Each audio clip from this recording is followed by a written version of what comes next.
ప్రభువైన యేసుక్రీస్తు నామమున మీ అందరికీ వందనాలు. ఈరోజు ఆదికాండము మొదటి అధ్యాయంలోని దేవుని సృష్టిని ధ్యానిద్దాం.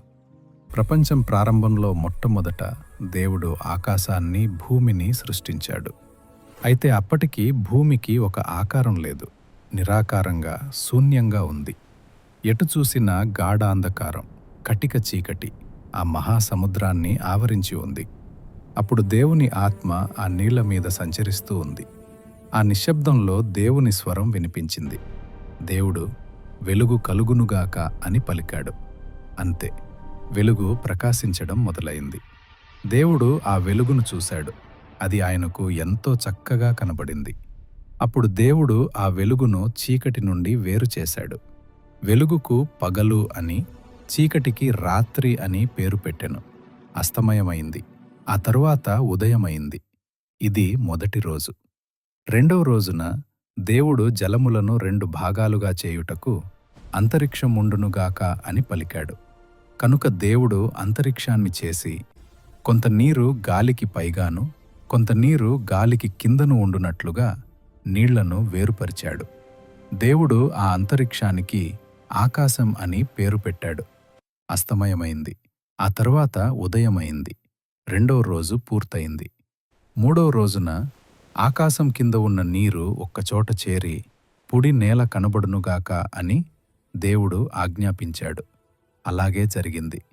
దేవుడు ఆ పొడి నేలకు భూమి అని పేరు పెట్టాడు. ఒక్కచోట చేరిన నీటికి సముద్రాలు అని పేరు పెట్టాడు. అది చక్కగా ఉన్నట్లు ఆయన చూశాడు.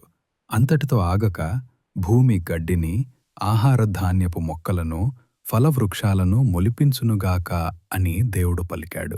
ప్రతి చెట్టు తన సొంత రకం విత్తనాన్ని రూపొందించేలా, పండ్లను ఇచ్చేలా దేవుడు ఆజ్ఞాపించాడు. వెంటనే భూమి పచ్చదనంతో నిండిపోయింది. ఇది మూడవ రోజు. నాలుగవ రోజున పగటిని, రాత్రిని వేరు చేయడానికి ఆకాశంలో జ్యోతులు ఉండునుగాక అని దేవుడు పలికాడు. ఈ జ్యోతులు కాలాలను, దిన సంవత్సరాలను, ప్రత్యేక సూచనలను తెలుపుటకు ఉపయోగపడతాయి అని దేవుడు నిర్ణయించాడు. కనుక దేవుడు 2 పెద్ద జ్యోతులను చేశాడు. పగటివేళ ఏలుటకు పెద్ద జ్యోతి అయిన సూర్యుడిని, రాత్రివేళను ఏలుటకు చిన్న జ్యోతి అయిన చంద్రుడిని చేశాడు. అలాగే నక్షత్రాలను కూడా చేసి ఆకాశంలో ఉంచాడు. దేవునికి ఇది ఎంతో చక్కగా ఉన్నట్లు కనబడింది. ఇది 4వ రోజు. 5వ రోజున నీళ్లు అనేక ప్రాణులతో నిండిపోవాలని, గాలిలో ఎగురుటకు పక్షులు ఉండాలని దేవుడు ఆజ్ఞాపించాడు. కనుక సముద్రంలో సంచరించే గొప్ప జంతువులను, ఆకాశంలో ఎగిరే ప్రతి రకమైన పక్షిని దేవుడు చేశాడు. మీరు ఫలించి, అభివృద్ధి పొంది, విస్తరించండి అని వాటిని ఆశీర్వదించాడు. ఇది 5వ రోజు. ఇక 6వ రోజు. దేవుడు భూమి మీద అనేక రకాల జంతువులను, క్రూర మృగాలను, సాధు జంతువులను, నేల మీద ప్రాకే ప్రతి జీవిని సృష్టించాడు. ఇవన్నీ జరిగాయి. అంతా సిద్ధమైంది. ఇప్పుడు దేవుడు తన సృష్టిలోకెల్లా అతి శ్రేష్టమైన పనిని తలపెట్టాడు. మన స్వరూపమందు, మన పోలిక చొప్పున నరుని చేయుదము అని దేవుడు సంకల్పించాడు. దేవుడు నేల మట్టితో నరుని, ఆదామును నిర్మించి, వాడి నాసికా రంధ్రములలో జీవవాయువును ఊదాడు. నరుడు జీవాత్మయాడు.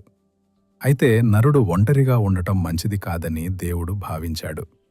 అప్పుడు దేవుడు ఆదాముకు గాఢ నిద్ర కలుగజేసి, అతని పక్కటెముకలలో ఒక దానిని తీసి, దానితో స్త్రీని, అవ్వను నిర్మించాడు. నరుని నుండి తీయబడింది కనుక ఆమెకు నారి అని పేరు వచ్చింది. ఇలా దేవుడు వారిని తన పోలికలో స్త్రీగాను, పురుషునిగాను సృష్టించాడు. దేవుడు వారిని ఆశీర్వదిస్తూ, మీరు పిల్లల్ని కని అభివృద్ధి పొంది, భూమిని నిండించి దాన్ని స్వాధీనం చేసుకోండి. సముద్రంలోని చేపల మీద, గాలిలోని పక్షుల మీద, భూమి మీద సంచరించే ప్రతి ప్రాణి మీద ఏలుబడి చెయ్యండి అని అధికారమిచ్చాడు. అంతేకాదు, దేవుడు వారితో, ఇదిగో, విత్తనాలు గల ప్రతి మొక్కను, పండ్లను ఇచ్చే ప్రతి చెట్టును మీకు ఆహారంగా ఇస్తున్నాను. అలాగే భూమి మీద ఉన్న జంతువులకు పచ్చని మొక్కలను ఆహారంగా ఇస్తున్నాను అని చెప్పాడు.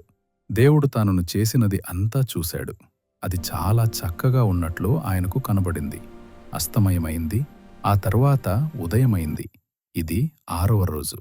ఆకాశం, భూమి, వాటిలోని సమస్తము సంపూర్ణమయ్యాయి.